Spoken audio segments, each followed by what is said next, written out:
मेरे हिसाब से अभी जितने जो 100 पॉडकास्ट जो चलते रहते हैं और सब लोग आकर के उसमें बोलते रहते हैं, वो सब गलत है।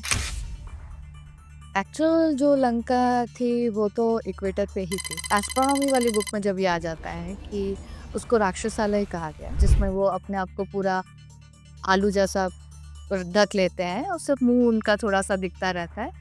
पूरे भालू के आवरण में रहते हैं, लेकिन वो अपने आप को उस तरह से रखते हैं जो कि हमारे यहाँ जामवंत के रूप में भी रामायण में मिलता है। यानी कि वहाँ के जो लोग हैं, वो भी आकर के रामायण के समय में रावण से युद्ध किए होंगे। कांतारा जैसी मूवी में आपको देखने को मिल जाएगा कि they still retain that forest souls and उसी में वो प्रिवेल करना चाहते हैं बिकॉज़ दे अंडरस्टैंड कि इनको बचा के रखना कितना ज़रूरी है। वाल्मीकि रामायण जब लिख रहे थे वाल्मीकि जी, तो उन्होंने भी करी, क्योंकि जो जो कथा है वो तो पूरी सीता ने उनको बताई। अगस्त्य जो है वो 22,000 BC, 26,000 BC, 19,000 BC, 12,000 BC, 5,000 BC Somnath से दिखने लगे थे और श्री कृष्ण कहते हैं कि अगस्त्य को ढूंढने के लिए सारे राजा कुरुक्षेत्र से निकले हैं और वो अगस्त्य जो है सोमनाथ से दिखाई देते हैं और ब्राह्मण ग्रंथ में मिलते हैं। और ये खत्म ही नहीं होता है, ये 2,20,000 बीसी तक पहुंच गया, जहाँ पे उनका इंद्र के साथ संवाद चल रहा है कि अगस्त्य समंदर पी गए। अब कोई आदमी समंदर तो नहीं पी सकता है। अथिरात्रम में पूरे 14-15 दिन तक हाथ में हविष्य लेकर के पोत्री को रखना पड़ता है एंड आफ्टर दैट जो लास्ट डे रहेगा वो उस हाथ में से जड़ निकलने लगते हैं, यानी कि उनको इतने दिन तक ऐसे रखना पड़ता है। और फिर जब वो आखिरी में यज्ञ में डालते हैं उसको, और उसके बाद जो वो अग्नि निकलती है कि within 15 minutes there was a lightning और शावर होता है। नमस्ते रूपा जी, बहुत बहुत धन्यवाद नमस्ते। संस्कृति स्पेक्ट्रम से जुड़ने के लिए। संस्कृति स्पेक्ट्रम में हम भारत का पास्ट, प्रेजेंट और बियॉन्ड को एक्सप्लोर करते हैं, और भारत के वैदिक पास्ट के बारे में आपसे बेहतर और कौन बता सकता है। तो रूपा जी, आपसे जुड़ने से पहले, मतलब हम अपने पॉडकास्ट शुरू करने से पहले, एक चीज़ मैं आपसे शेयर करना चाहता हूँ कि जब मैंने आपको अप्रोच किया to have a podcast with you, and then आपने एग्री किया, एंड फिर हम लोगों ने एक डेट डिसाइड किया। फिर आपने बोला कि नहीं, इस डेट पे ये जो टाइम पीरियड है ना, 1:30 PM से certain time period is the best suited. तो आप क्या बता सकती है आपने ऐसा क्यों कहा, और ये जो टाइम का महत्व इतना ज़्यादा क्यों रहता है, स्पेशली हमारे सनातनी संस्कृति में, स्पेशली अगर एस्ट्रोनॉमी, एस्ट्रोलॉजी से रिलेटेड है, तो टाइम को इतना ज़्यादा महत्व क्यों देते हैं? हम पहले पहले इससे शुरू करते हैं, फिर हम अपने पॉडकास्ट क्वेश्चंस में जाएंगे। ओके। तो उस समय में हमारे गांधीधाम में अभिजीत मुहूर्त होता है। तो अभिजीत मुहूर्त अच्छा इसलिए माना जाता है कि वो दोष रहित होता है। उस मुहूर्त में हम कोई भी कार्य जो है वो प्रारंभ कर सकते हैं। लेकिन यूजुअली आप देखेंगे वही मुहूर्त में मंदिर वगैरह जो है वो बंद किए जाते हैं और उस समय वो अंदर में ही पूजा अर्चना होती है या फिर बिल्कुल साइलेंट उस समय रखा जाता है। क्योंकि वही एक टाइम है जब आपका जो शैडो है वो पृथ्वी पर नहीं पड़ेगा, so you are completely upright in the sense कि you are completely aligned with the sun. यानी सूर्य के साथ में आपकी अलाइनमेंट जो है अभिजीत मुहूर्त में बहुत अच्छी हो जाती है। और जब सूर्य जो सोल का यानी कि अपनी आत्मा का प्रतीक है, यानी हम जो जीव हैं वो सूर्य की वजह से ही हैं। कई इतने सारे रिसर्च हुए हैं जिसमें कई लोगों ने कई समय तक खाना नहीं खाया, लेकिन सूर्य की ही रोशनी में वो तब एक जगह पे खड़े होकर के किया करते थे और आज भी करते हैं। हिमालय पे चले जाइए तो वहाँ पे भी आपको ऐसे लोग मिल जाएंगे जो सूर्य पे ही अपना जीवन जो है व्यतीत करता है। सूर्य की जो ऊर्जा है वो सर के तालू पर उस समय पड़ती है। तो that is a very important time when you get connected with the sun's alignment with the earth. और वो शैडोलेस टाइम होता है, बहुत कम शैडो पड़ती है। लाइक एकदम आप ट्रॉपिक ऑफ कैंसर पे रहेंगे तो बिल्कुल जीरो शैडो रहेगी, लेकिन हम ऊपर नीचे के लैटिट्यूड्स में हैं तो बहुत कम शैडो पर। तो that is your alignment time. तो इवन रात में वो अलाइनमेंट टाइम आता है 12 बजे के आसपास, वैसे ही दिन में वो टाइम आता है 12 बजे के आसपास। Oh, that's interesting. That's quite interesting to know. And specially हमारे सिद्धांत में और हमारे जो पूर्वज रहे हैं उन्होंने ये चीज़ें बहुत पहले आइडेंटिफाई कर ली थी. So that's actually a very good thing to know. Thank you Rupa ji for sharing this one. तो हमारा पहला सेगमेंट यही रहेगा कि एस्ट्रोलॉजी वर्सेस एस्ट्रोनॉमी, क्योंकि ज्योतिष का मतलब लोग हमेशा फ्यूचर बताना समझ लेते हैं, पर एक्चुअली में ये एक एंशियंट साइंस है. तो आप थोड़ा सा एस्ट्रोलॉजी और एस्ट्रोनॉमी में एक फ़र्क बताने की कोशिश कीजिए और हमारे दर्शकों को समझाने की कोशिश कीजिए कि इन दोनों में बेसिक डिफरेंस क्या रहता है. देखिए, बेसिक डिफरेंस फलक ज्योतिष को लेकर आता है। बाकी सारी चीज़ें सेम होती हैं। यानी कि अगर जो काल जो है वो चेंज हो रहा है तो फिर उसके लिए ज्योतिष शास्त्र में भी कह दिया जाता है कि यहाँ पे काल जो है वो थोड़ा-सा समय जो है वो थोड़ा-सा बदल रहा है। तो उसकी वजह से जो फलित ज्योतिष की गणनाएँ हैं वो भी चेंज होने लगती है।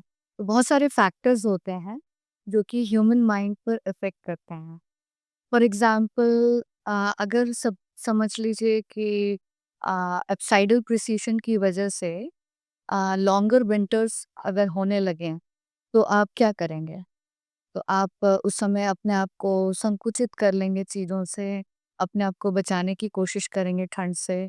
तो वो जो साइकोलॉजी है उस समय की और अभी की जो साइकोलॉजी है जिसमें जो समर्स हैं वो लॉन्गर हो रहे हैं, तो एनवायरनमेंट में जो चेंजेज़ आते हैं वो ह्यूमन साइकी के ऊपर भी बहुत सारा इम्पैक्ट डालते हैं।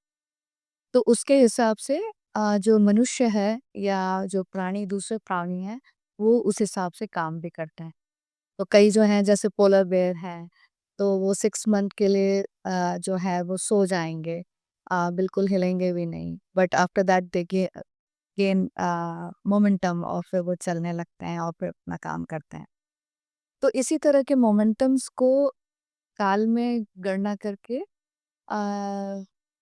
बहुत ही ब्यूटीफुली एथरे ब्राउन ने बनाया है कि कली शयनो भवति। अ, जो कली के समय में सोने का समय है और उसके बाद फिर द्वापर, त्रेता और सतयुग में चलने खड़े होने, चलने और दौड़ने का समय है। तो ये एब्साइडल प्रिसिशन को बताता है। लेकिन ये एब्साइडल प्रिसिशन की वजह से ह्यूमन बॉडी और माइंड के ऊपर बहुत सारे इम्पैक्ट पड़ते हैं। और हमारे जो जितने भी ज्योतिष के जो सेजेस थे, जो संत थे, महात्मा थे और जो ऋषि मुनि थे, ऋषिगण थे, उन्होंने ये सारी गणनाएँ की कि किस काल में लोग कैसा व्यवहार करते। तो वो जो व्यवहार 2-3 साइकिल जब तक प्रिसिशन के नहीं निकले, तब तक उन्होंने हर एक को ये नहीं कह पाए कि मेष राशि वाले जो हैं वो ऐसे होंगे, वृषभ राशि में जो जन्म लेते हैं वो ऐसे होंगे या फिर नक्षत्र खासकर या कृतिका नक्षत्र वाले ऐसे होंगे, मूल नक्षत्र वाले कैसे होंगे। तो अ, ये जो सारी धारणाएँ, अवधारणाएँ 200-300 साल में नहीं बनी। ये बहुत सारी साइकिल्स जब निकली हैं तो बनी। तो दोनों एक दूसरे के पूरक हैं। जब और ज्योतिष फलित वाला जो है, जो कि हम लॉजी बोलते हैं, वो लॉजिकली समझने के लिए लॉगिया आ गया ना वर्ड एस्ट्रो के साथ में। तो लॉजिकली समझने के लिए कि इंसान कैसा व्यवहार करेगा, अ, उसको समझने के लिए एस्ट्रोनॉमी की मदद से इतनी सारी जो प्रेडिक्शंस हैं, गणनाएँ हैं, पास्ट प्रेडिक्शंस हुए, प्रेज़ेंट प्रेडिक्शन है या फिर फ्यूचर प्रेडिक्शंस हैं, वो कर पाते हैं। लेकिन इसमें भी काल चेंज होता है। जैसे कि कालपुरुष जो है उसमें हम कहते हैं कि मेष राशि से ही शुरू होता है कालपुरुष की कुंडली जो है।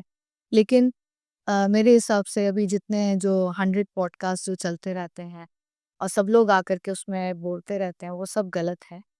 क्यों गलत है? क्योंकि कालपुरुष की कुंडली जो है वो भी मूव हो गई है। अ, अब वो कुंभ जो है वो पहला हो गया है। तो कुंभ जो है वो शनि का प्रतीक है। तो आप देखेंगे कि कुंभ और मकर के समय में ये जो 2 टाइम है वो शनि का जो प्रभाव लग्न में जब आया तो इंडस्ट्रियल रिवॉल्यूशंस हुए। तो ये जो इंडस्ट्रियल रिवॉल्यूशंस जो अभी हो रहे हैं, कुंभ और मकर में होंगे। यानी कि हम स्टारशिप्स भी बना लेंगे, हम अब तो सोलर सिस्टम के बियॉन्ड भी चले गए हैं। यानी हम इसमें बहुत टेक्नोलॉजिकली हम बहुत आगे जाएँगे। लेकिन फिर एक टाइम आएगा जुपिटर का, जब टाइम आएगा तो अगेन आध्यात्म और ये सारी चीज़ें बढ़ेंगी। और फिर मंगल का टाइम आएगा तो फिर उस हिसाब से फिर और वॉर सिचुएशंस बनेंगी। अभी जैसे यूएन है तो पीस सिचुएशन है, हम लगभग सतयुग में जी रहे हैं। क्योंकि अभी जो सिचुएशन है उसमें 15-15 लोग जो हैं वो आपस में लड़ नहीं रहे हैं। जो पैलियोलिथिक टाइम में हो रहा था या प्लेस्टोसीन टाइम में हो रहा था वो नहीं है। अभी एक हुँ। पूरे विश्व का एक सामंजस्य है। तो अगर आपको याद होगा तो जज एक बहुत ज़बरदस्त एक मूवी आई थी इंग्लिश में जिसमें जज हेड था और अ, सिल्वेस्टर स्टैलोन की मूवी थी। जिसमें ठीक वो है। हर चीज़ का जजमेंट जो है वो उसी समय पे अ, हाँ, वो कैलकुलेट करके बता कैलकुलेट पाता था। करके तुरंत कर लेते थे। So this is um, the um, um. Peaceful time in which we were और काफ़ी समय तक पीस रहा है एंड अगेन थोड़ा-सा अभी डिस्ट्रप्शंस दिख रहे हैं। लेकिन क्योंकि शनि का प्रभाव है तो हमारा टेक्नोलॉजिकल एडवांसमेंट इसलिए दिखाई दे रहा है। तो हम अभी कौन से युग में हैं? हम कुंभ के युग में हैं। हम मेष के कालपुरुष की कुंडली में जो मेष जो प्रथम होता है, अब वो प्रथम नहीं रहा। तो जो प्रिसिशन के जो करेक्शंस होते हैं जैसे निर्णय सागर है या इन सब में जो करेक्शंस होते हैं, संवत के जो करेक्शंस होते हैं, उसी प्रकार से एस्ट्रोलॉजी में भी करेक्शंस होते थे। सारे जो महर्षिगण थे, ऋषिगण थे, वो मिलते थे। संगम पीरियड जैसा होता था, एक दूसरे के प्रति जितने भी नॉलेज था, सिस्टम था, वो एक दूसरे को एक्सचेंज करते थे और फिर एक नई चीज़ निकालते थे। जैसे कि 500 सी के समय हुआ कि मेष राशि जो है वो पहला आपका क्या कहते हैं कालपुरुष की कुंडली में वो आ गया। तो अभी जितने भी आप पॉडकास्ट देख रहे हैं, दुनिया के जितने भी चल रहे हैं वो सब गलत है। इवन मैं कहूँगी केन राव जी भी ने भी कहा है कि काल में परिवर्तन आ गया है। लेकिन वो काल में क्या परिवर्तन आया है, कालपुरुष के हिसाब से अब क्या सिचुएशन रहेगी? यानी कि जिनके लग्न में शनि मैं कहती हूँ कि जिनके लग्न में शनि है, वो एक्सेल करेंगे। इस समय में क्योंकि कालपुरुष की कुंडली में भी शनि का ही राशि है। अब वो मेष राशि नहीं है, अब हम लड़ते-झगड़ते नहीं हैं। शकों का इन्वेजन्स नहीं हुआ है इतना ज़्यादा। वो जो समय था वो डिफरेंट समय था, वो आखिरी पड़ाव था 500 सी तक। उसके बाद फिर जो है हम लोगों ने शंकराचार्य आए और फिर वो जो मीन राशि का जो प्रभाव था 2000 साल तक वो हम हमें देखने को मिला। अब हम वो संधि पीरियड ट्रांज़िशन पीरियड में हैं। अब हम कुंभ के पीरियड में जा रहे हैं। जब हम कुंभ के पीरियड में जाएँगे तो हम कहाँ-कहाँ तक नहीं पहुँचेंगे स्टारशिप से। देखिए अब आगे आप देखेंगे बहुत सारे टेक्नोलॉजिकल एडवांसमेंट होंगे। तो उसमें भी करेक्शंस होते हैं। तो एस्ट्रोनॉमी और एस्ट्रोलॉजी जो है वो एक साथ देखने की चीज़ है ना कि अलग-अलग। क्योंकि अभी अभी एस्ट्रोलॉजी को बिल्कुल अलग कर दिया गया है तो अभी मालूम ही नहीं पड़ता कि उसमें कालपुरुष की क्या सिचुएशन बन गई है। तो लोगों का किस प्रकार से प्रभाव रहेगा क्यों पूरे इंडिया में सारे लोग इंजीनियर ही बनना चाहते थे। पूरे हाँ। विश्व में ही सभी इंजीनियर्स हुँ। बनना चाहते थे, चाहे ईरान हो, चाहे कहीं मतलब आप कहीं पे भी देख लें। तो इंजीनियरिंग बहुत ज़्यादा ज़रूरी थी। इंजीनियरिंग से रिलेटेड में सर्जरी बहुत ज़्यादा रोबोटिक्स ये हर चीज़ जो है वो शनि का प्रतीक है। तो ये इस वजह से ये जो चेंजेस हैं वो आए हैं। तो वो दोनों को साथ में देखना ज़रूरी है, हर एस्ट्रोलॉजर को भी। लेकिन वो एस्ट्रोनॉमी पार्ट कंप्लीटली छोड़ देते हैं और फिर समझ नहीं पाते हैं कि काल का परिवर्तन तो हो गया है, मगर क्या परिवर्तन हुआ है वो मालूम नहीं है। इवन केन राव जी ने कहा कि रामायण काल से अभी के काल में परिवर्तन हो गया है, तो उस समय की कुंडली देखने से कोई फ़ायदा नहीं है। यानी कि श्री राम की अगर कुंडली हम देखेंगे तो उसमें जो भी चीज़ें बताई जा रही हैं, ये वो काल डिफरेंट था, क्योंकि उसका काल पुरुष डिफरेंट था। अभी का कालपुरुष डिफरेंट है। तो ये दोनों जब तक मिंगल नहीं करेंगे आप 100 पॉडकास्ट सुनते रहिए, आपको कभी भी प्रॉपर प्रेडिक्शंस नहीं मिले। हुँ। बहुत-बहुत धन्यवाद Rupa ji. I think it was quite intense. अभी आपने श्री राम जी की बात छेड़ ही दी तो हम थोड़ा-सा रामायण की तरफ शिफ्ट करते हैं। थोड़ा-सा जानने की कोशिश करते हैं कि आपका जो कैलकुलेशन है कि जो अभी का लंका श्रीलंका नहीं है। तो एक्चुअल में लंका कहाँ पे है और क्या था और अभी के श्रीलंका और पुराने के लंका जहाँ पे प्रभु राम गए थे और जहाँ पे रावण और प्रभु राम जी का युद्ध हुआ था वो और अभी के श्रीलंका में डिफरेंसेस क्या है? और अभी के श्रीलंका में थोड़ा-सा एक्सपांड कर रहा हूँ क्वेश्चन को।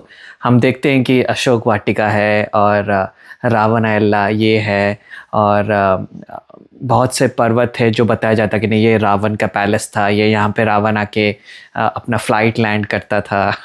तो वो ऐसा क्यों दिखाया जाता है? और जो करंट लंका मतलब जहाँ पे एक्चुअल में रामायण हुआ था, जी। वो अभी कहाँ पे है? एक्चुअल जो लंका थी वो तो इक्वेटर पे ही थी, क्योंकि जब एस्ट्रोनॉमी वाली बुक में जब ये आ जाता है कि उसको राक्षसालय कहा गया, तो राक्षसों का आलय यानी जहाँ पे वो रहते हैं, तो ऐसे तो नाम नहीं आ जाएगा। लंका का मीनिंग है आप कहीं पे उसको एंकर कर रहे हैं। तो उसका मीनिंग डिफरेंट हो जाता है अगर हम सिर्फ लंका शब्द यूज कर रहे होते सूर्य सिद्धांत में, तो हम ये मान सकते थे कि एक हाइपोथेटिकल प्लेस है जो एक एंकरिंग कर रहा है। वो 0-0 है, यानी कि 0 लैटिट्यूड भी है, 0 लॉन्गिट्यूड भी, वो इक्वेटर पे है। लेकिन लंका के अलावा सूर्य सिद्धांत ही एक ऐसा ज्योतिष ग्रंथ है जिसमें उसको राक्षसालय बोल रहा है। तो राक्षसों का आलय है, इसके लिए उसको राक्षसालय कहा। हुँ। तो दो दो वजह राक्षसों से का घर, रा, आलय का मतलब घर होता है। हाँ, घर होता है, तो वो वहाँ रहते थे, इसलिए उनका उनका नाम ऐसा पड़ा, उस जगह का नाम ऐसा पड़ा। लंका शब्द आया है सूर्य सिद्धांत में, दूसरी जगह पे लंका शब्द भी आया है। तो ये हाइपोथेटिकल प्लेस नहीं थी। अब जब हाइपोथेटिकल प्लेस नहीं थी तो हम रामायण में वापस जाते हैं। तो जब रामायण में जाते हैं तो वहाँ हम ये पाते हैं कि अ, अंगद और दूसरे जितने भी वानरगण हैं, वो ये कहते हैं कि मैं 20 योजन तक जाऊँगा और फिर वापस आ जाऊँगा। मैं 50 तक जा सकता हूँ, वापस आ सकता हूँ, मैं 100 योजन ही जा सकता हूँ। फिर अंगद बोलते हैं मैं पूरे 100 योजन जा सकता हूँ, लेकिन उसके बाद वापस नहीं आ सकता हूँ। मतलब मेरी कैपेसिटी के एक बाद में मैं 100 योजन तक चला जाऊँ और फिर वापस नहीं आ सकता। तो इस प्रकार से जो योजना है, उसके जब कैलकुलेशन करते हैं तो 8.756 ऐसा किलोमीटर्स का विवरण आता है, और वो एग्ज़ैक्टली आपको इक्वेटर पे ही मिलेगा अगर हम सदर्न टिप ऑफ महेंद्रगिरी से गिने तो। तो इसका मतलब है कि 100 योजन वाक़ई में एक्चुअल फिगर कोई था। अब ये देखें कि सारे लोग महेंद्रगिरी पर्वत पर चढ़ जाएँगे, सुग्रीव कहते हैं कि अब वहाँ से आपको अगस्त्य दिखाई देंगे और समुद्र पर्यंत तक दिखाई देंगे। यानी कि at the end of the ocean तक आपको अगस्त्य आप दिखाई देंगे, आप उसके आगे चले जाओ, अगस्त्य दिखते ही रहेंगे। तो इसका मतलब है कि जो महेंद्र पर्वत से जो दिख रहा है, वो उसका उगने और डूबने का रेडियाई बहुत छोटा था। तो इसका मतलब है बहुत साउथ डायरेक्शन की तरफ में ही उग रहा था और डूब रहा था। कौन? कैनोपस स्टार, जिसको अगस्त्य कहते हैं। तो अब आप समझिए कि यहाँ से आगे जाना है, तो आगे किस तरफ जाना है? तो बोल रहे हैं कि जहाँ तक अगस्त्य दिखाई देते हैं, तो वो भी साउथ में ही है। तो एग्जैक्ट साउथ जाना है हमको। तो लंका कहाँ पे होनी चाहिए? जो अभी से अगस्त्य जो दिशा दिखा रही है, तो वो साउथ डायरेक्शन में थी, ना कि साउथ ईस्ट में थी। अब आप देखिए कि जो बैथीमेट्री, जो भी अपने पास यूस्टैटिक लेवल्स के जो हमारे पास रिसर्चर्स हैं, उसमें जो लंका और जो इंडिया का जो पोर्शन है श्रीलंका का, वो जो जुड़ रहा है, जिसको हम राम सेतु कह रहे हैं अभी, वो हार्डली 2 मीटर डीप है, कहीं पे 3 मीटर डीप है, कहीं पे 1 मीटर डीप है, 0.5 मीटर डीप है। और ये पूरा का पूरा इंडिया का जो मैप आप देखेंगे तो ये सेम टेरेस्ट्रियल वो है, यानी कि एक ही पीस ऑफ लैंड है। तो जो 120 मीटर डाउन था 12,000 ईयर्स अगो, तो ये तो पूरा का पूरा लैंड ही था, यानी कि एक बड़ा chunk of land already Sri Lanka और इंडिया से जुड़ा हुआ था 12,000 बीसी में। तो वहाँ तो वो लंका हो नहीं सकती। सेकेंडली ये तो किसी की कुमंडूकता ही होगी कि दिमाग नहीं चल रहा है कि हम अगर वहाँ से निकले हैं, चित्रकूट से निकले हैं, तो हम इस तरफ का जो रास्ता है, किष्किंधा में भी चलिए हमको सुग्रीव मिल गए हैं, तो उसके बावजूद भी अगर सीता का स्थान हमें पता चल रहा है, कि वो वहाँ पे रह रही हैं, क्या कहते हैं, लंका में रह रही हैं और वो साउथ डायरेक्शन में ही है लंका, तो वो क्यों जाएँगे उस तरफ? यानी कि मेरा कहने का तात्पर्य ये है कि अगर वो उनको वहाँ पे जाना है, तो साउथ ईस्ट तरफ क्यों जाएँगे महेंद्रगिरी से नीचे उतर के? उतर के वापस से नॉर्दर्न साइड में जाके फिर साउथ ईस्ट साइड में जाना, ये तो बेवकूफ़ी होगी।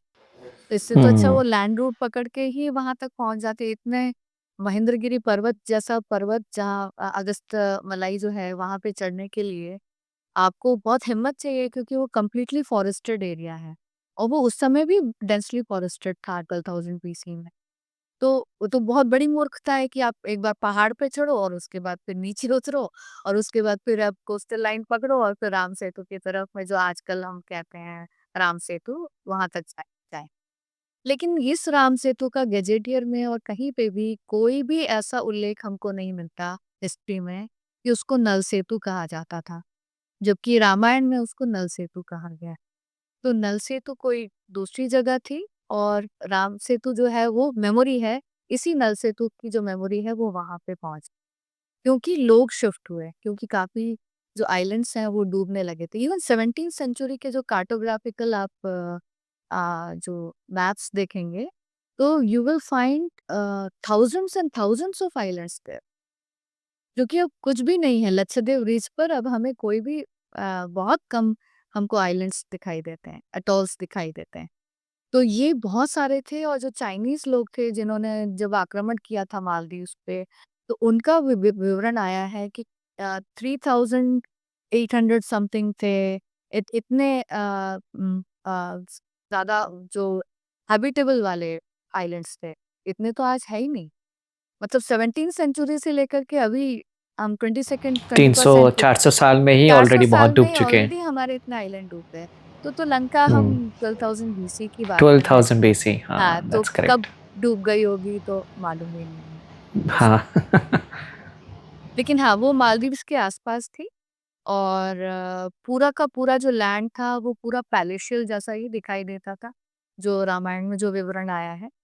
यानी कि लैंड कम था, बिल्डिंग्स ज़्यादा थी और अगर आज आप अ मालदीव्स की फ़ोटोग्राफ्स देखें तो आपको लगेगा एटॉल में सिर्फ़ बिल्डिंग्स हैं, हाई राइज़ बिल्डिंग्स हैं। बिल्कुल वैसे ही सिचुएशन रामायण काल में भी था। वो उस समय वो मिट्टी के बनाए जाते थे तो उसका कोई अवशेष नहीं बचा।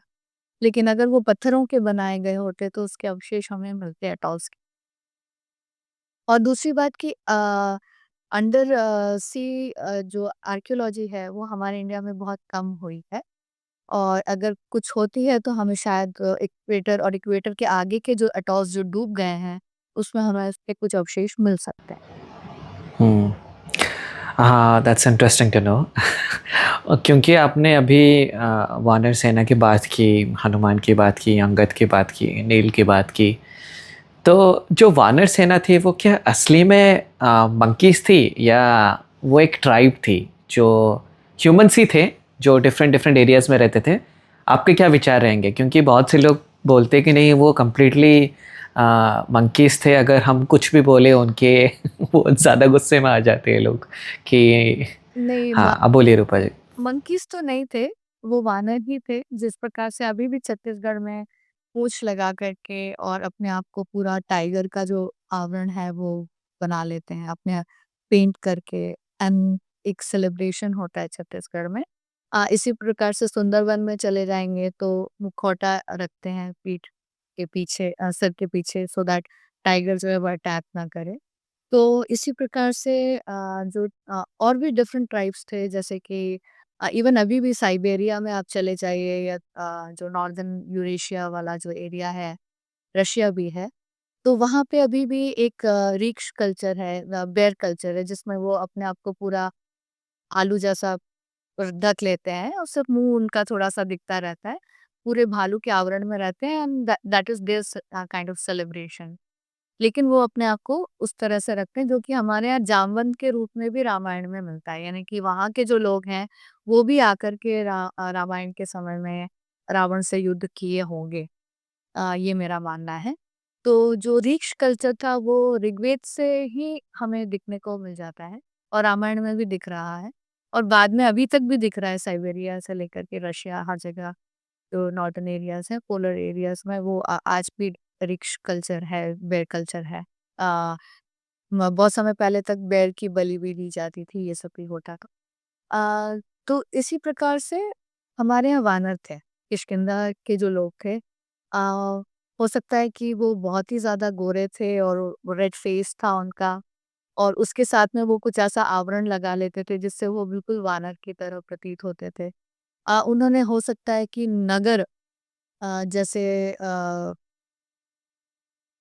फैसिलिटीज़ हैं, ड्वेलिंग्स हैं, उनको उन्होंने नकार के अ, जैसे अभी तक टोडा लोग रहते थे, उसी तरह के हटमेंट्स में फॉरेस्टेड एरिया में रहना, नीलगिरी एरियाज़ में रहना, वैसा उन लोगों ने प्रेफ़र किया रादर दैन हैविंग कंप्लीट अ, एक ऑर्गेनिक काइंड ऑफ उसमें रहना पसंद किया rather than artificial artificially made a, और प्लान्ड सिटी। नगर हम जो बोलते हैं वो प्लान्ट सिटी से बोलते हैं। नगर शब्द नगर से आया है जिसमें हाई राइज़ बिल्डिंग्स होती हैं। तो वो चीज़ जो है वो इन लोगों ने हो सकता है नकारी हो, they were very much into those kind of primitive type of period जो जो कांतारा जैसी मूवी में आपको देखने को मिल जाएगा कि they still retain that forest souls and उसी में वो प्रिवेल करना चाहते हैं बिकॉज़ दे अंडरस्टैंड कि इनको बचा के रखना कितना ज़रूरी है। तो वो वानर लोग थे। उन्होंने फॉरेस्ट को बचाने की कोशिश करी थी। इवन रावण का भी ये था कि अ, रावण का और वानरों का जो कन्फ्रंटेशन रहा होगा उस समय में, दंडकारण्य तक उनकी पहुँच थी, वो इसी वजह से हुई कि वो नगरीकरण में ज़्यादा विश्वास रख रहे होंगे और ये लोग जो हैं उसको रेज़िस्ट कर रहे होंगे। हम ह्यूमैनिटीज़ उस समय की नहीं समझ सकते हैं बट एक थोड़ा-सा अंदाज़ा लगा सकते हैं कि ये जो ट्राइब्स थे अपने आप को किस अलग दिखाने के लिए ये सब कुछ करते थे। तो वानर शायद इसी वजह से थे, वो वनचरी थे। वन में रहने वाले जो लोग थे, तो इसीलिए वो वानर कहलाए। और उसमें आवरण भी उन्होंने वैसा ले लिया क्योंकि आपको अगर किसी के साथ रहना है, बंदरों के साथ में रहना है, तो आपको वैसा ही वेशभूषा बनानी पड़ेगी so that you live accordingly familiar है, ताकि वो अटैक ना करें क्योंकि बंदर अटैक करते हैं ह्यूमन्स पे, ऐसा नहीं करना। तो और शायद किष्किंधा कांड में वाल्मीकि रामायण में वो एक प्रसंग था जब प्रभु राम और लक्ष्मण जब वो किष्किंधा में घूम रहे थे माता सीता को ढूंढने के लिए, तो तभी हनुमान जी और सुग्रीव उन्हें देखते हैं दूर से। और तभी हनुमान जी बोलते हैं, सॉरी सुग्रीव बोलते हैं कि हनुमान जी को, हनुमान आप अपने मनुष्य भेष में आ जाइए और उनसे जाके बात कीजिए कि और पता करने की कोशिश कीजिए कि ये है कौन। ये तो कहीं ये गुप्तचर तो नहीं है, कहीं ये बाली के गुप्तचर तो नहीं है।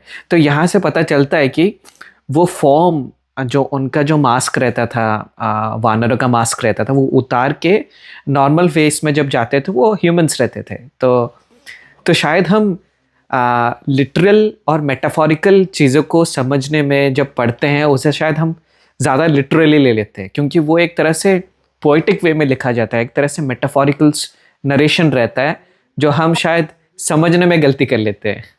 तो हमने ही नहीं करी वाल्मीकि रामायण जब लिख रहे थे वाल्मीकि जी तो उन्होंने भी करी क्योंकि जो जो कथा है वो तो पूरी सीता ने उनको बताई। तो उन्होंने तो खुद प्रत्यक्ष तो देखा नहीं था कहाँ पे क्या हो रहा है। तो जिसने जो-जो विवरण दिया उस हिसाब से उन्होंने उसको लिख दिया। हाँ, श्लोकों में उन्होंने गा दिया और वो जो गीत है वो आज तक हमारे तक उसी रूप में हम तक पहुँच गया।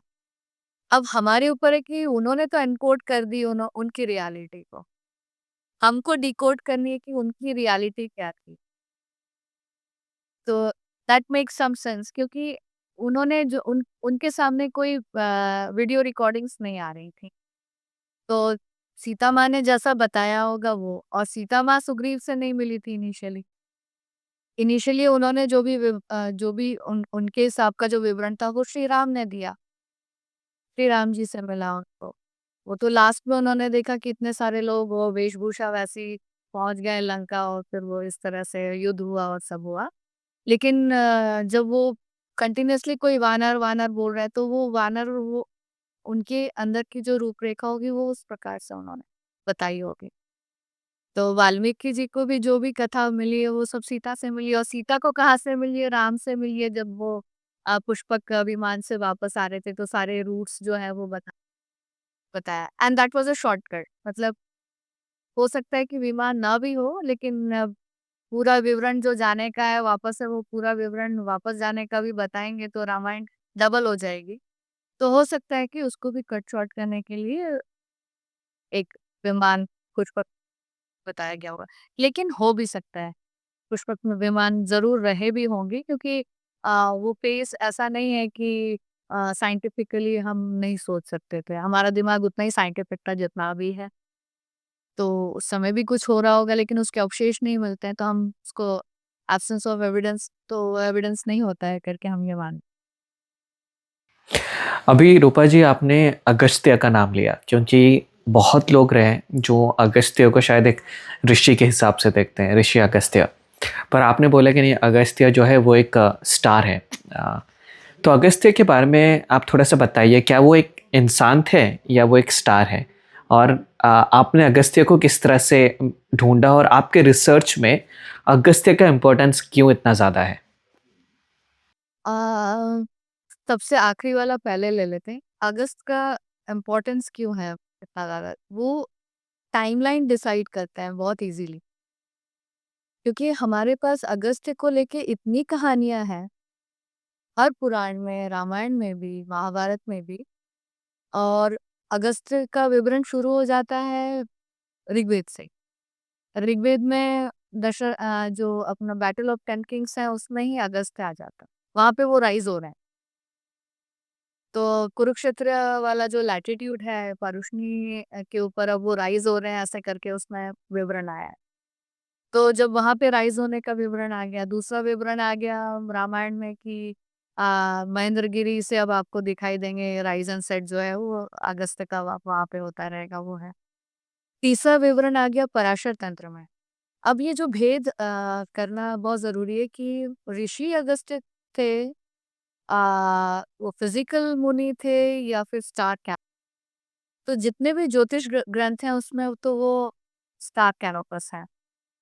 और पराशर तंत्र जो है वो ज्योतिष का ही अपना ये है, बुक है पराशर तंत्र। यानी कि ज्योतिष शास्त्र का ये एक ट्रिटीज है। तो उस ट्रिटाइस में जैसे ही हम अंदर जाएंगे देखेंगे तो जो अगस्त ने विंध्या को क्रॉस किया, उसको पार करके जब मतलब दक्षिण दिशा में जब जा रहे हैं तो अ, वहां पे वो बोलते हैं कि जब तक मैं वापस ना आऊं तब तक उगना मत। विंध्या पर्वत को बोलते हैं। तो ये स्टोरी बहुत ही कॉमन स्टोरी है। सभी बच्चे भी जानते हैं कि अगस्त्य ने विंध्या को रोक दिया था बढ़ने से। लेकिन विंध्या क्या है इसमें, अगस्त्य क्या है इसमें? सबको लगता है कि विंध्या तो पर्वत है और अगस्त्य जो है वो स्टार कैनोप ऋषि है और स्टार कैनोपस को देख रहे हैं। इसलिए उन्होंने अपना नाम जो है वो एक स्टार को दे दिया, अगस्त्य को दे दिया। पहले होता था त्रिशंकु जैसे इक्ष्वाकु राजा, उन्होंने भी अपने नाम से सदर्न क्रॉस में उनका एक स्टार है आज। तो इस प्रकार से नाम दे दिया जाता था। तो ऐसा प्रतीत हुआ कि 5000 साल बीसी में,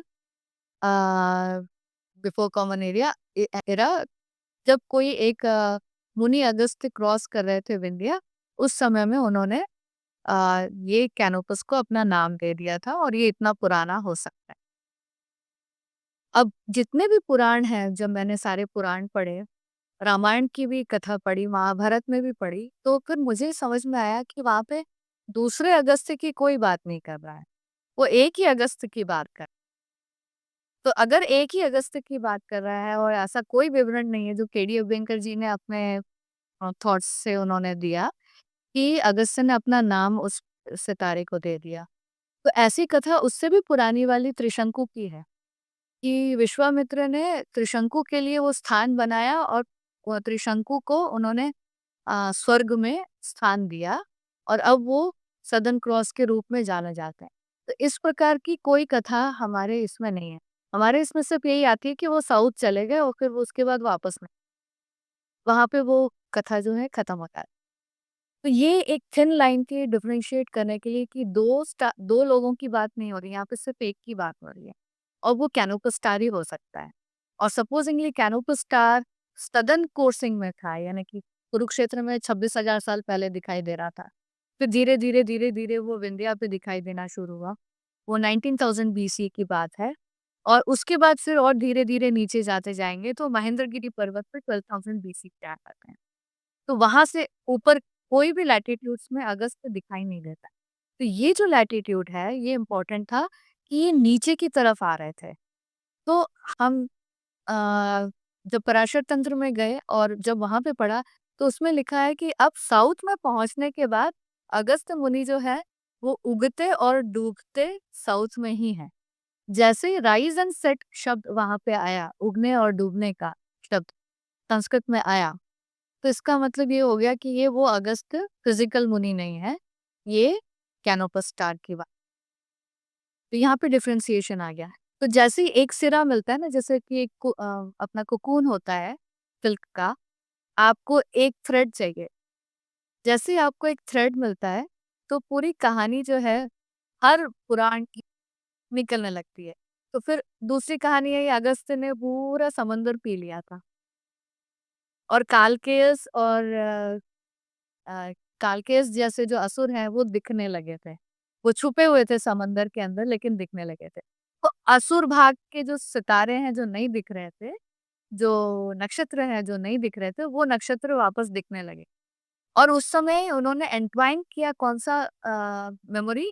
उन्होंने इस स्टोरी में दूसरी स्टोरी को एंटवाइन किया कि वाक़ई में उस समय समुद्र का लेवल जो है, वो बहुत डाउन चला गया था और वो हिमयुग था, तो that was last glacial maximum बोलते हैं उसको एंड 22,000 बीसीई में 120 मीटर डाउन चला गया था एंड 26,000 बीसी में कुरुक्षेत्र छोड़ कर के अगस्त्य जो है वो नीचे आना शुरू हो गए थे। तो दैट मेक्स सम सेंस कि नाउ हम जैसे सदन की तरफ में इतने नॉर्दर्न तक पहुंच गए थे अगस्त की पीछे के जो सितारे हैं वो दिखने लगे थे और उसी समय इतना नॉर्थ जब पहुंच गए थे यानी कि पारुष्णी के पास में जब वो पहुंच गए थे दिखाई दे रहे थे वहां से यानी पूरे इंडिया में दिखाई दे रहे हैं और उस समय सारे स्टार्स भी दिखाई दे रहे हैं यानी कि सदर्न स्टार्स भी वो ऊपर तक आ गए यानी पहले ऐसे ऐसे होते थे महेंद्रगिरी तक दिख रहे थे और वो जो स्टार्स थे वो होराइजन के नीचे थे लेकिन जैसे-जैसे स्टार्स जो है वो कुरुक्षेत्र तक दिखने लगा, तो नीचे के कालकंजस, वातापी, इलवला जिसको वेला अभी हम इंग्लिश में उसका अभी भी नाम जो है इलवला असुर का उसमें संरक्षित है, वेला कॉन्स्टेलेशन। वो ग्रीक्स को वेला शब्द कैसे मिला? ग्रीक्स को तो सदर्न स्टार्स दिखते नहीं है, उनको तो दिखते नहीं है, उनको तो एक पर्टिकुलर स्टार्स ही वहाँ तक दिखाई देते हैं ग्रीस तक। तो उनको वेला कॉन्स्टेलेशन के बारे में या सदर्न कैनोपस स्टार के बारे में कैसे मालूम पड़ा? तो जब तक रोड्स से दिखाई नहीं दिया था कैनोपस, लेकिन कैनोपस ही दिखता था। कैनोपस के नीचे वाले स्टार्स को नहीं दिखते थे ग्रीस से। तो फिर वेला कॉन्स्टेलेशन उन्होंने नाम कैसे दिया? तो वो इल्वलासुर के ऊपर से पड़ा। तो ये सारे जो एक्सचेंज थे, कल्चरल एक्सचेंज में हम लोग जो हैं वो देते थे। तो अब आप समझ रहे होंगे कि अगस्त जो है वो 22,000 BC, 26,000 BC, 19,000 BC, 12,000 BC, 5,000 BC Somnath से दिखने लगे थे और श्री कृष्ण कहते हैं कि अगस्त्य को ढूँढने के लिए सारे राजा कुरुक्षेत्र से निकले हैं और वो अगस्त्य जो है सोमनाथ से दिखाई देते हैं। तो that also corrects the epoch यानी कि 5,000 बीसी के आसपास में वो सोमनाथ से दिखाई दे तो वो भी हमको एविडेंस मिल रहा है कि कैसे जो इंडियन क्रोनोलॉजी है उसको अगस्त्य बांध रहे हैं। तो ये कैनोपस अगस्त्य हैं जो बांध रहे हैं। अब आते हैं फिजिकल होने पे। क्या फिजिकल भी थे? तो हाँ, एक कल्ट था पूरा अगस्त्य के अनुयायी थे जो इक्ष्वाकु थे। इक्ष्वाकु लोग जो थे वो अगस्त्य के अनुयायी थे।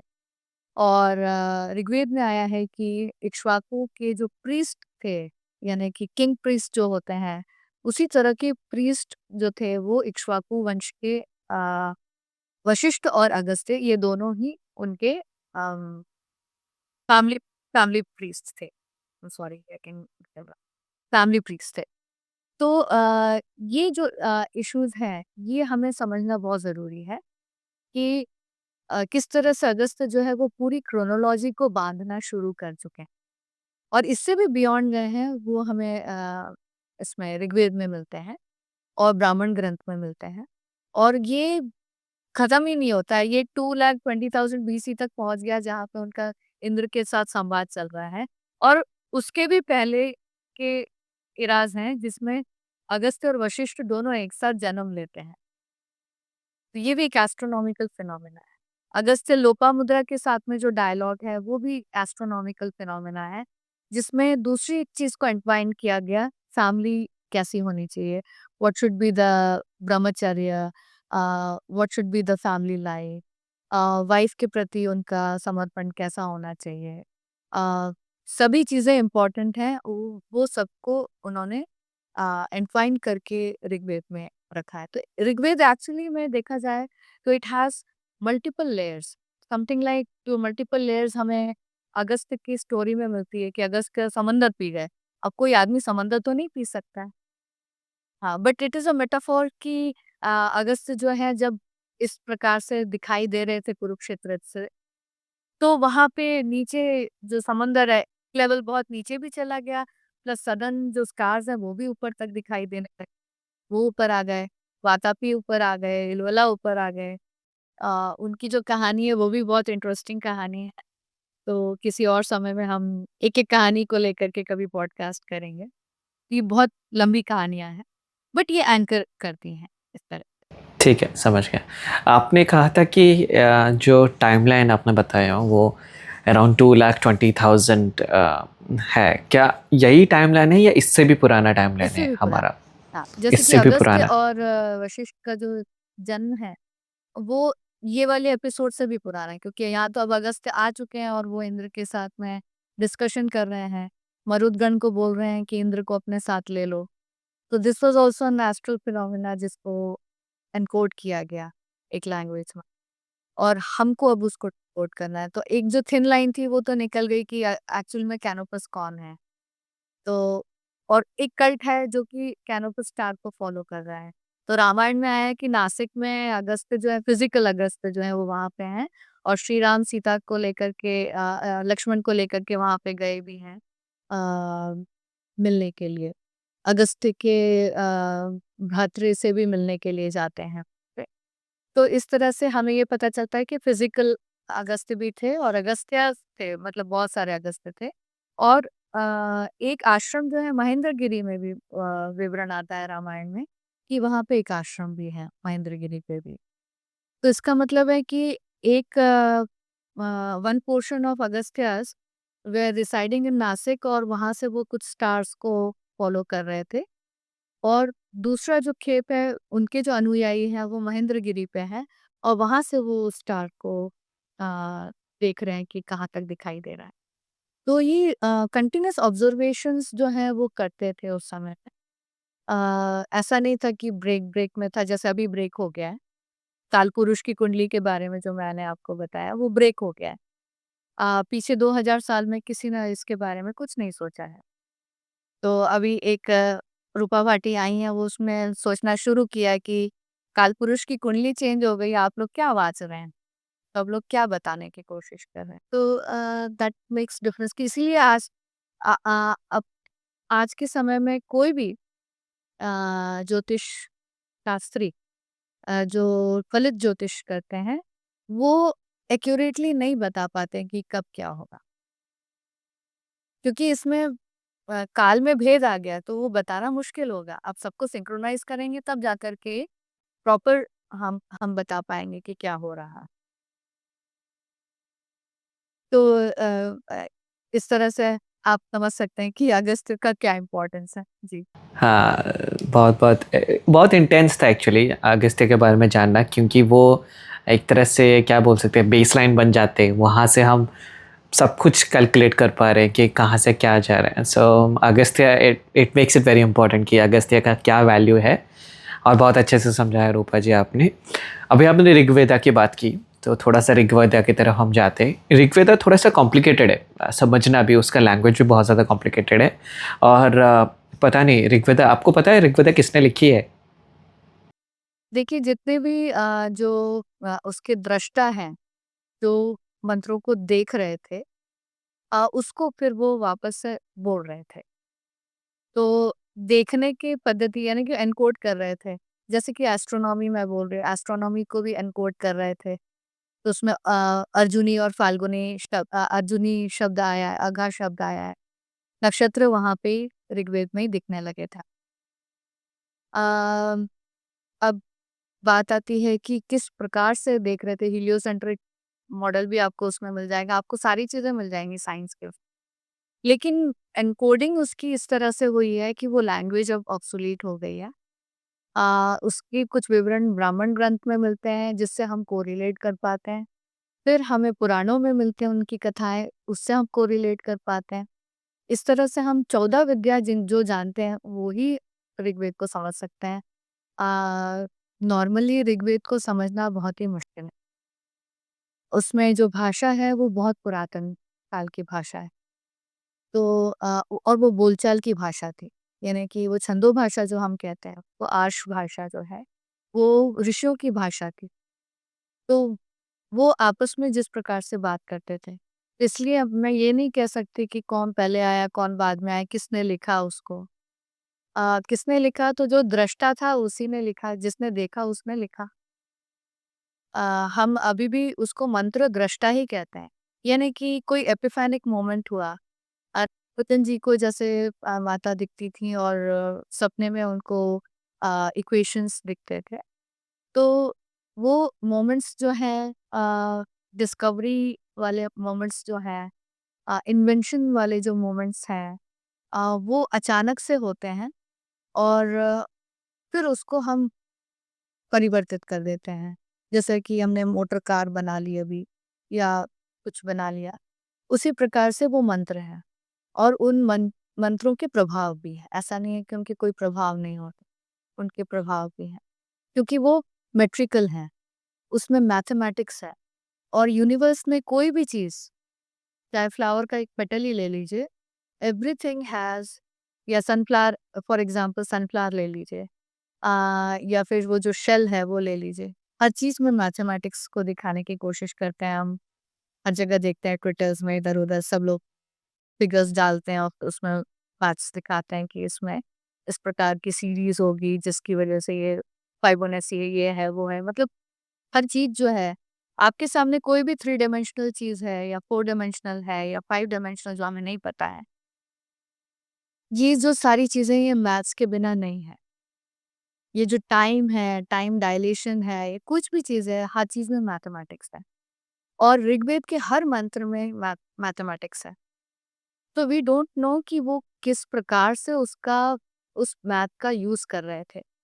तो फॉर एग्ज़ाम्पल मैं आपको अतिरात्रम का बताती हूँ कि अ, अतिरात्रम में पूरे 14-15 दिन तक हाथ में हविष्य लेकर के अ, होत्री को रखना पड़ता है एंड आफ्टर दैट जो लास्ट डे रहेगा वो उस हाथ में से जड़ निकलने लगते हैं यानी कि उनको इतने दिन तक ऐसे रखना पड़ता है और फिर जब वो आखिरी में यज्ञ में डालते हैं उसको और उसके बाद जो वो अग्नि निकलती है और जो पूरा का पूरा जो उनका जो टेंट है वो जलता है, जलाया जाता है एंड उसके बाद फिर क्रिस्टल ने 1973 में आई थिंक या 71 में उन्होंने पूरी फ़िल्मिंग करी है कि within 15 minutes there was a lightning और शावर होता है।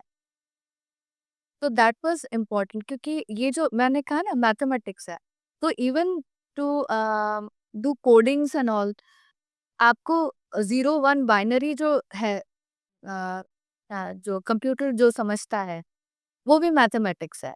उसमें से वो सारी चीज़ें निकाल आज हम एआई से हम इतने सारे पिक्चर्स बना रहे हैं, वो भी मैथमेटिक्स है। तो अब एआई से अगर पिक्चर बना रहे हैं हम 3D और मूवमेंट हम उसको दिखा पा रहे हैं, तो it is the universal supreme consciousness है, उसके बाद भी मैथमेटिक्स का कुछ जादू है जिससे वो ये हम सबको क्रिएट कर रहे हैं ना। We are just animations to the supreme consciousness. हम एनिमेट कर रहे हैं किसी प्रकार से, जैसा वो एनिमेट हमसे कराना चाह रहे हैं वैसा। तो it's something like that. Mathematics बहुत ज़रूरी था और हर मंत्र में मैथमेटिक्स है। तो वी डोंट नो कि हम जब वो मंत्र पढ़ते हैं तो उसका जो मैथ है वो क्या काम कर रहा है, वी डोंट नो। वो हम अभी तक डिकोड नहीं कर पाए हैं। मेरे ख्याल से कोई भी अभी तक इसके मैथमेटिकल वैल्यूज़ के ऊपर काम करना किसी ने शुरू नहीं किया है। हाँ, शुरू नहीं किया इन द सेंस कि हम उससे बहुत अब अलग हो चुके हैं, वो ऑब्सोलीट हो गया, तो वेद पाठशाला में ही सिर्फ उसे सिखाया जाता है और मठों तक ही वो सीमित रह गया है। अ, अगर जो मेन स्ट्रीम में अगर ये होता और हमारे बच्चों में से कोई रामानुजन जैसे कोई एक निकलता और उसको वो ग्रहण कर पाता, तो फिर हमें मालूम पड़ता है कि यूनिवर्स को ऋग्वेदिक टाइम के जो लोग हैं वो किस प्रकार से देख रहे थे।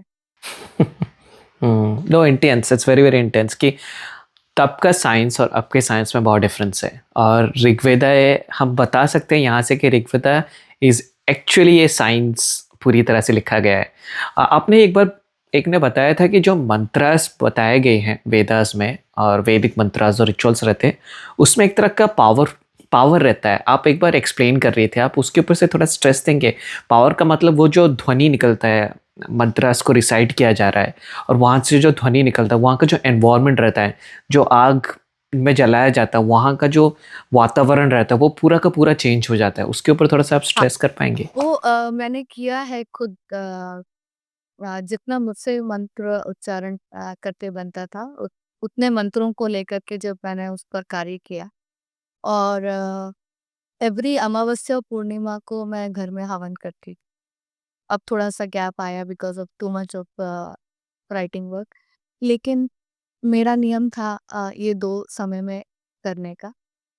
उसमें जो अग्नि को जो भी समिधा दी जाती है, वो सारी जो चीज़ें थीं, उनको लेके भी मैंने एक्सपेरिमेंट किया। मैंने पालक के पेड़ों पे पौधों पे और सब्जियों में और इन सब में मैंने डाला एंड आई सॉ दैट कि वो जो साइज़ लेते हैं, पालक के पत्ते तो इतने ऊँचे होते थे कि मैं 4 या 5 पत्तों से ही 2 लोगों की सब्ज़ी बना सकती थी।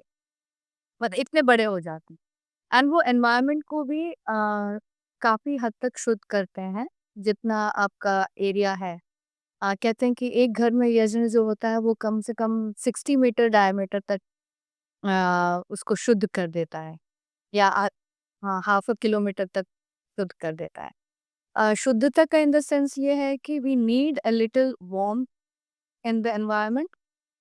जहाँ पे वार्मनेस आएगी वहाँ पे आपके जो फल और फूल है वो साइज में बड़े होने लगेंगे। This is a simple research. मतलब जहाँ पे वार्मथ रहेगी वहाँ पे जो साइजेस हैं वो डिफरेंट होते हैं। जहाँ पे कोल्ड है तो वो साइज श्रिंक होते हैं, वो छोटे रहेंगे। तो हमारे पूर्वजों को ये मालूम था क्योंकि वो पैलेयोलिथिक एंड प्लेस्टोसीन टाइम से ठंड के समय से वो ये कर रहे थे। अब हमें ज़रूरत नहीं है, अब हम तो पॉल्यूशन क्रिएट कर रहे हैं ना। हाँ, अब पहले वो ये करके हर्बल जो 100 टाइप्स के हर्ब्स जो संविदा में डलते हैं, उससे एनवायरनमेंट शुद्ध करते थे। उसके जो आयन्स होंगे वो डिफरेंट टाइप के होंगे। उससे हमें सल्फर की बारिश नहीं होगी। उससे हमें पॉल्यूटेड रेन नहीं होगा। यानी कि वो भी इतना शुद्ध रहेगा कि आप उसमें भी स्नान कर लिए तो that is purer then Ganga. जो बोलते हैं ना कि टाइफाइड का अ, कीटाणु एक बार एक ब्रिटिश ने डाला था गंगा वाटर में और he found that it died. Typhoid के कीटाणु मर जाते हैं गंगा में और आज हम गंगा को सब प्रदूषित कर रहे हैं। एक पॉइंट ऑफ टाइम था कि वो गंगा आज भी लेकिन हम गंगा का जो डीप वाटर या अच्छा वाला जो पानी हम लेके आ पाए घर पे रखते हैं तो सड़ता नहीं है। तो कभी किसी ने इसको सोचा कि सड़ता नहीं है तो फिर इसको कितना पूरे विश्व में एक ही नदी है जिसका पानी सड़ता नहीं है। तो हमें उसको कितना संजो के रखना चाहिए, इसके लिए हमें कितना प्रयास करना चाहिए। हर भारतीय का ये कर्तव्य मतलब नेशनल कर्तव्य बन जाता है ये कि हमें गंगा को बचाना है कैसे भी करके। क्योंकि थेरेप्टिक उसमें से हम अपने आप को अ, जीवित कर सकते हैं, ऐसा वो पानी है। और पहले कहते भी थे ना, अभी भी बोलते हैं कि जब मृत्यु होती है, होने के समय में भी मुँह में गंगा जल डाला जाता है। तो वो क्यों डालते थे? ताकि वो जो पानी है जो पेट में जाएगा तो बहुत जल्दी जो बॉडी है जो जहाँ से सड़नी शुरू होती है वो ना हो। क्रीमेशन ग्राउंड तक ले जाने तक, नेक्स्ट डे अगर करना है तक वो फ्रेश रहे। तो ये ये सब चीज़ें साइंटिफिक थी, ना कि टैबू है कि वो करते थे तो 1 चम्मच गंगा जल पिला दो, तो ऐसा नहीं था। इट मेंट समथिंग कि कम से कम माउथ में वो कीटाणु नहीं आएँगे उस समय में। जो लोग आस-पास रहेंगे उनको उससे परेशानी ना हो। तो बहुत साइंटिफिक वे में चीज़ें होती थी जिसको हम लोग अब रिचुअल बेस पे मान के और फिर अ, गलत काम भी करने लगते हैं, मनुस्मृति जमा जला रहे हैं या कुछ कर रहे हैं इस पर। तो ये ऐसा नहीं था। हर बार वाद-विवाद होकर, क्योंकि मीमांसा साथ में थी। तो मीमांसा में क्या होता था, हर रिचुअल के ऊपर में डिबेट होती थी कि अब ये रिचुअल ऑब्सोलीट हो रही है तो अब क्या इसको कंटिन्यू करना है? और इसके कंटिन्यूएशन में अगर दूध की जगह दधी आ गया, दधी भी हमको यज्ञ में डालने का आ गया, तो ये तो कहीं लिखा नहीं है पूरे वेदों में। तो क्या इसको भी करना अच्छा रहेगा क्या? हम नई-नई चीज़ें एक्सपेरिमेंट कर रहे हैं तो उसमें भी वाद-विवाद मीमांसा होती थी। उसमें कंटीन्यूअस मीमांसा होकर के हर चीज़ निकलती थी। तो एक कोई काल रहा होगा जिसमें औरतें इतनी सशक्त नहीं हुई या फीबल हो गईं, तो उस समय उनको कहा गया कि वो होम फ्रंट पे ज़्यादा रहें। तो मनुस्मृति में इस प्रकार से भी आ गया। लेकिन यज्ञोपवीत होना है, उनको पढ़ना है, उतना ही पढ़ना है जितना जो आदमी है घर का वो पढ़ता है, वो उसमें आया है, क्योंकि वही पहले सबसे पहली टीचर जो है वो माँ होती है। तो माँ ही अपने बच्चों को सिखाती है, तो उसका शिक्षित होना बहुत ज़रूरी है। और कितनी शिक्षा? उतनी ही शिक्षा जितनी, इसीलिए गार्गी और याज्ञवल्क्य का आपको देखने को मिल जाता है कि कितना घमासान डिबेट हुआ था दोनों के बीच। तो इस प्रकार से देखेंगे तो हम समझ पाएँगे कि क्या बैलेंसिंग एक्ट था। ऋग्वेद के मंत्र कितने पावरफुल थे। ऋग्वेद में ऋषिकाएँ कितनी पावरफुल थीं।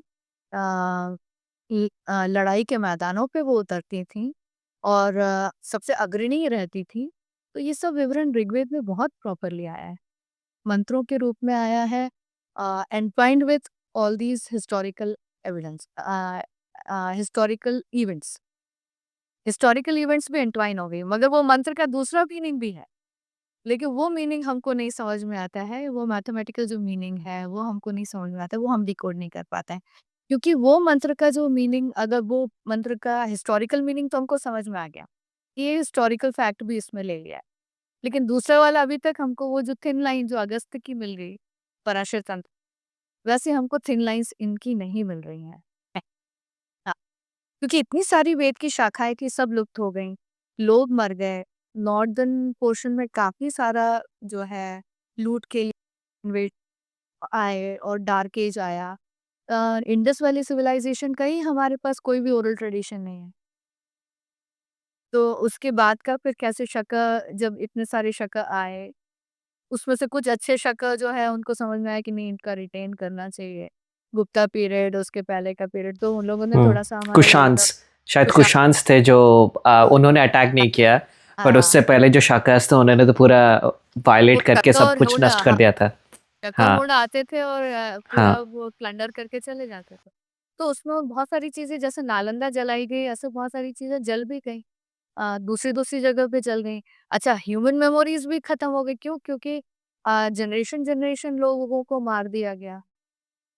तो सदर्न इंडिया में काफ़ी हद तक बचा रह गया। लेकिन नॉर्दर्न इंडिया में चीज़ें नहीं बिल्कुल। रह रही। हाँ, हाँ, हाँ, हाँ, हाँ। नहीं, एब्सोल्युटली राइट रूपा जी। और हम ये समझ सकते हैं कि हमारे जो ऋषिज़ थे, हमारे जो पूर्वज थे, वो ऐसे नहीं लिखा था सभी चीज़ें। कुछ ना कुछ साइंटिफिक रीज़न्स था, कुछ ना कुछ साइंटिफिक बैकग्राउंड था। अगर वो कर रहे थे तो वो उसका कोई एक उससे कुछ ना कुछ लाभ हो रहा था, इसीलिए वो उन्होंने इतने-इतने सालों तक किया था। एक्चुअली वाल्मीकि रामायण में जब हनुमान जा रहे थे लंका, लंका में वो जब माता सीता को ढूँढने की कोशिश कर रहे थे, तो उन्होंने बहुत से ऐसे छोटे-छोटे आश्रम में थे, छोटे-छोटे घर देखे जहाँ पे वो जो राक्षस जो प्रजाति थे वो भी वेदास को रिसाइट कर रहे थे।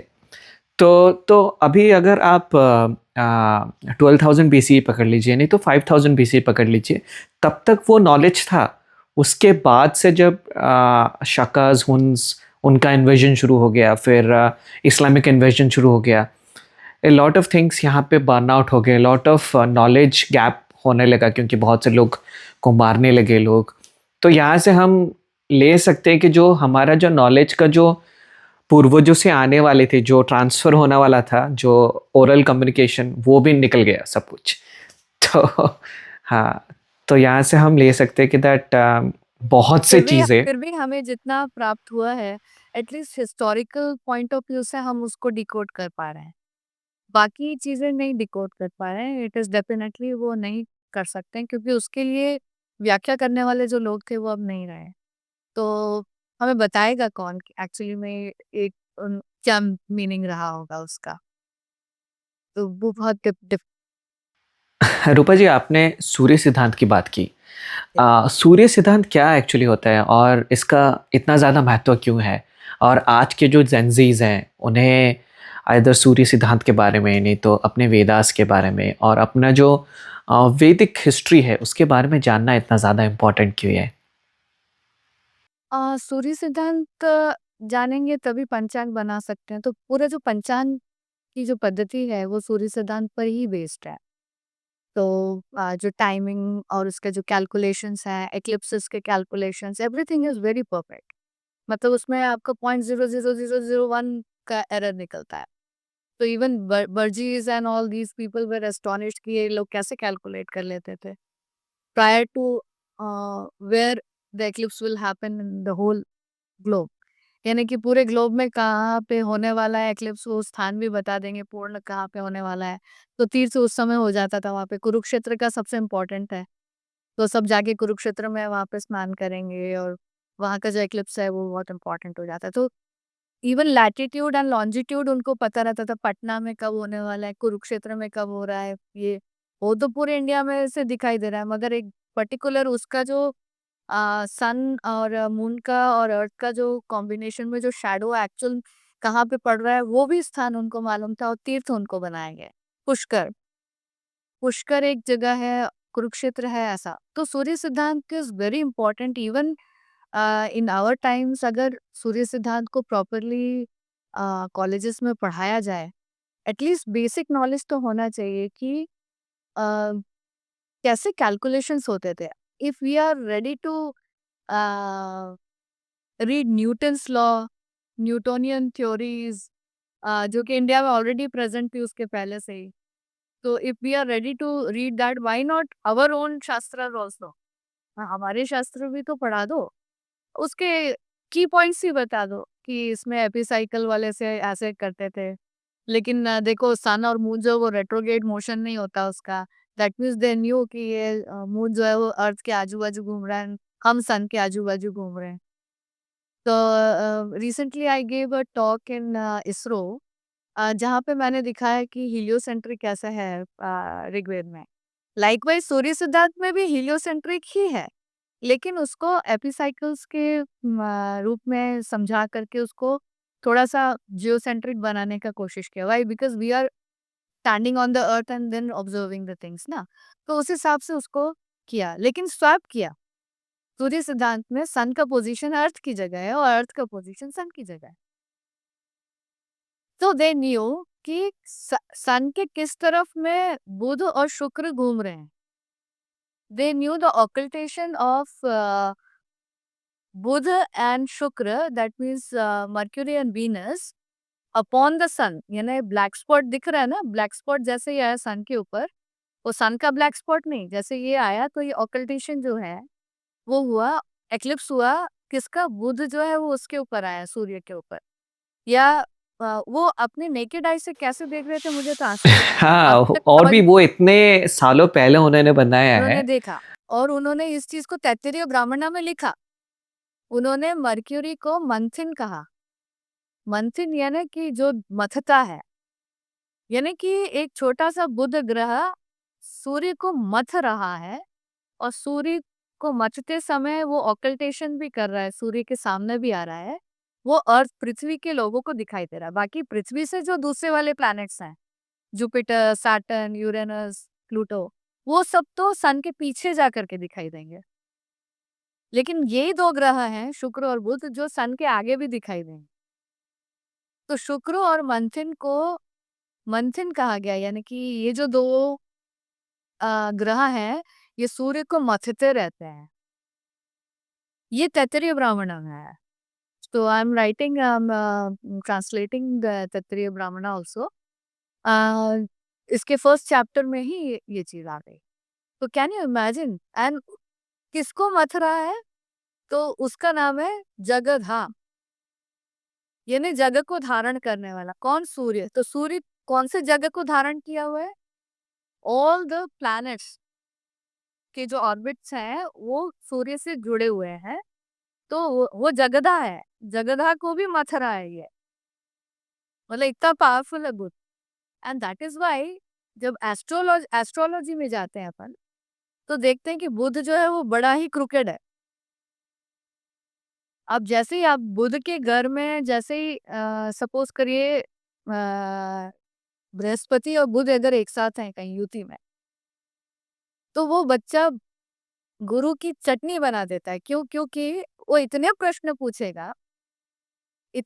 पूछेगा अपने गुरु से कि गुरु की हालत खराब हो जाती कि बुध तुम कितना पूछते हो। तो बुध ग्रह अगर गुरु के घर में बैठा हो या युति में बैठा हो, तभी भी गुरु जो है परेशान हो जाता है। क्योंकि बुध जो बच्चा है, छोटा ग्रह है, वो सूर्य तक को गोल गोल घुमा देता है और सूर्य के पास पास ही रहता है। तो बुधादित्य योग आपको मैक्सिमम लोगों की कुंडली में आपको बुधादित्य योग मिल जाएगा, क्योंकि वो ज्यादातर सूर्य के आसपास ही होता है, तो बन ही जाता है।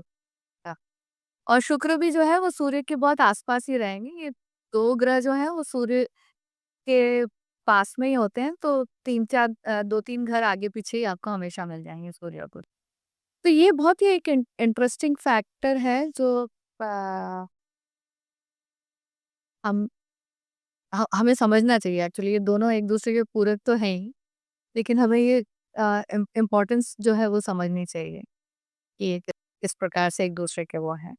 बट हमारा क्वेश्चन कुछ और था, आपने कुछ क्वेश्चन किया था, हम कहीं नहीं, और। मैंने मैंने पूछा था सूर्य सिद्धांत के बारे में, और फिर मैंने उसे एक और चीज़ से लिंक किया कि जो आज की जनरेशन है, जो मेरा फाइनल सेगमेंट भी रहेगा क्वेश्चन का, कि आज के जो यूथ है, उनके लिए अगर आपको एक लाइन में मैसेज देना पड़ेगा कि अपने हेरिटेज के बारे में जानने के लिए आपको क्या करना पड़ेगा, कहाँ से पढ़ना पड़ेगा, कौन सी चीज़ें देखनी पड़ेगी, तो आप उन्हें एक लाइन में कैसे समझा सकती हैं?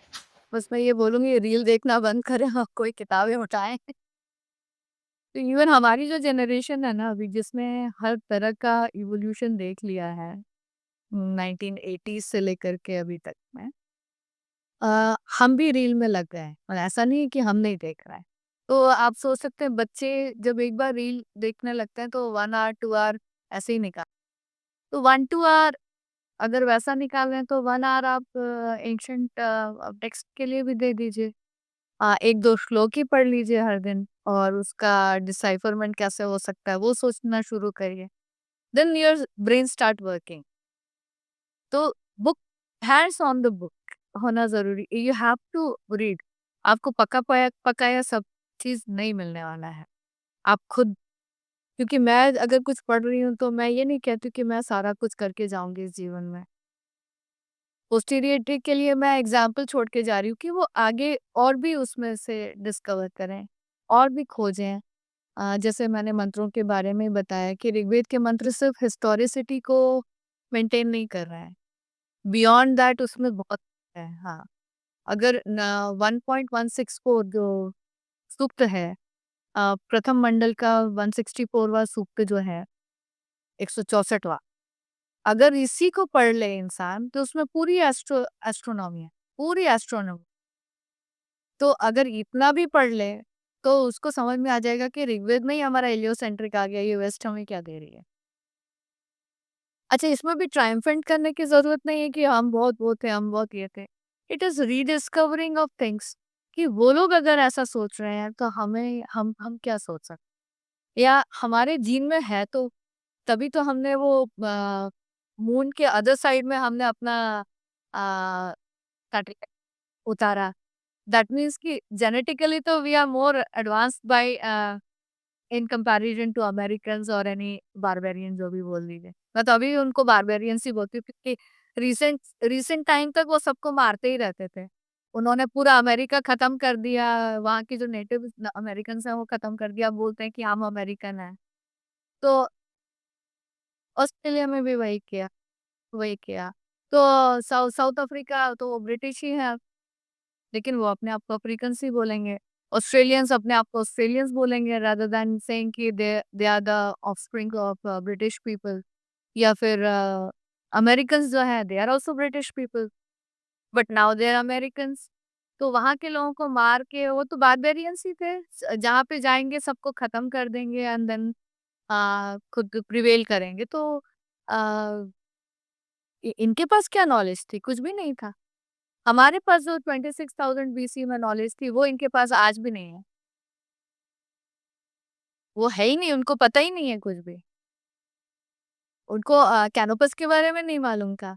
उनको ट्रॉपिक ऑफ कैंसर नहीं मालूम था जब अलेक्जेंडर आए थे तो नियार्कस जो उनका असिस्टेंट था नेविगेशन में, तो उसको पता नहीं था कि वो ट्रॉपिक ऑफ कैंसर क्रॉस कर रहा है या इक्वेटर क्रॉस कर रहा है। He felt he is crossing near by equator. तो उसको सैंडलवुड चाहिए था वहाँ से। माले से वहाँ से उसको जो एटॉल्स में कई सैंडलवुड और भी अच्छे वाले हो रहे होंगे पहले या कुछ थे, जो अब लुप्त हो गए हैं। तो वो चीज़ें चाहिए थी उनको। कर्नाटका के जंगल में से उनको वो चाहिए था। तो दे डिडन्ट नो कि हम इक्वेटर तक पहुँचे या ट्रॉपिक ऑफ कैंसर तक पहुँचे। तो there was a huge confusion.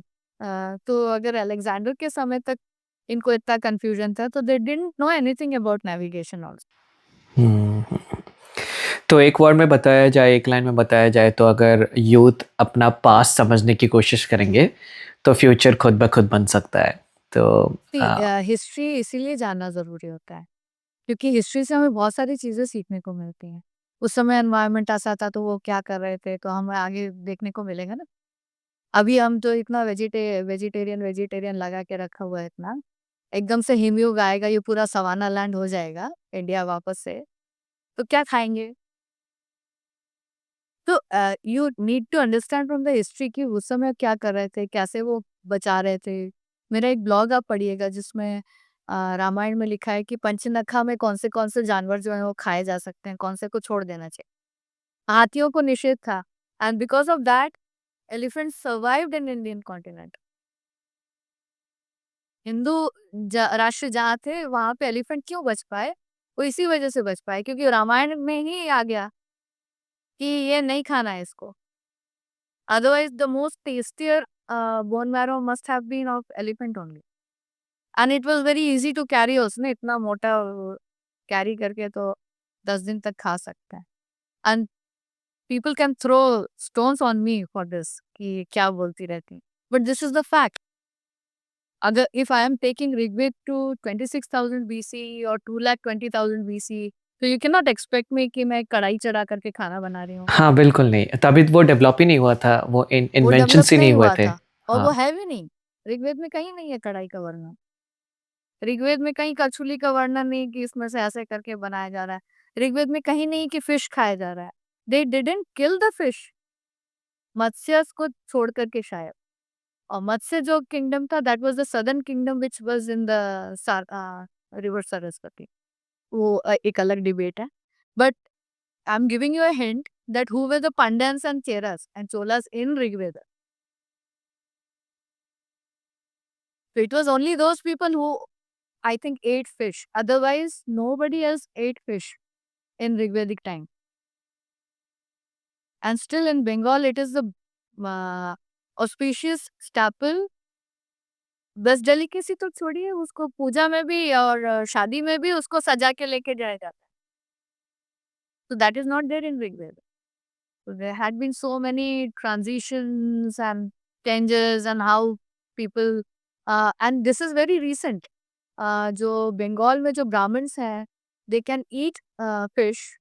वो कब आया जब समय बहुत ज़्यादा जब यहाँ पे सूखा पड़ गया था और खाने को कुछ नहीं था लेकिन नदी में फिश थी।